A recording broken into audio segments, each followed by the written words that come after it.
I came home from first grade and said to my mom, "Mom, show and tell should be me every day. I'm finding all these magical things and I want to share them." I had a dream that I went into an old barn and found F. Scott Fitzgerald's typewriter. And that was when the workshop leader was born. We want to start with a game. You may know that this is an interactive experience. Let's talk a little bit about the day and what we're going to do. I particularly love the size of, between 30, 40, 50 people. There's so much magic that can happen. I only go to places where I like the energy. So knowing Casey and Linda made me know that their place would be similar to their energy. And I also like to work with open-hearted people who are flexible and willing. I can work with other types too, but it's especially delicious to work with people who are already animated, already delighted, and just want more. And while I was in the bathroom, she took my book out of my backpack. But I'm glad she did, because when I came back, she said, "I love this, and we're going to publish this exactly like it is, with no changes." Oh my God. And I said, "Well, good, because I wasn't going to change anything." SARK is a plethora of energy, and she has more to give in energy than she's actually here for in time.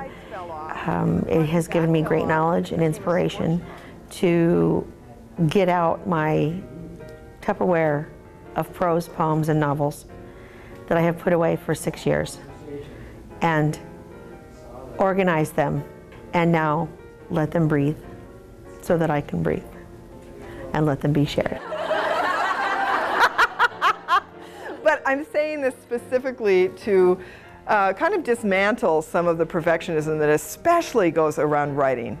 And in case you don't know, a lot of the best writing takes place off the page. I love the workshop. I'm so happy I came. Before the workshop, I always say to myself, I'm not a creative writer. I've written articles before, but I'm a faculty member at a university, so I've written articles that are very logical and probably boring.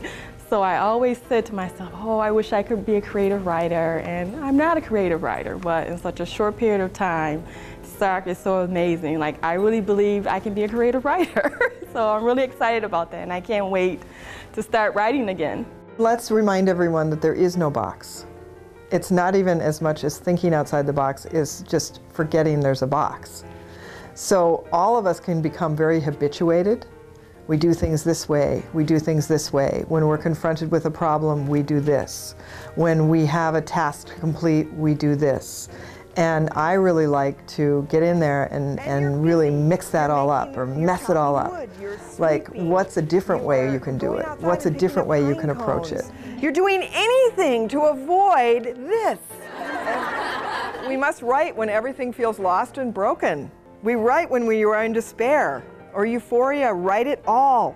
Write especially during the sometimes boring middle parts.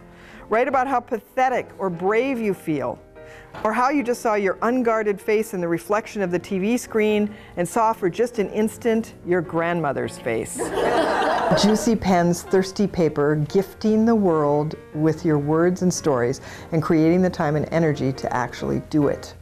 Because all of us have all of these wonderful things inside of us and all these stories, and we share them, but you cannot know the effect your story may have. You may tell a story that will travel without you for years and years to come and affect many other lives. And when we write them, that can duplicate and multiply even more.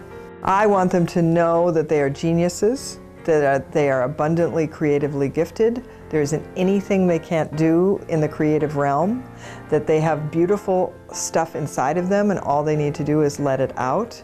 I want them to leave knowing how amazing they are.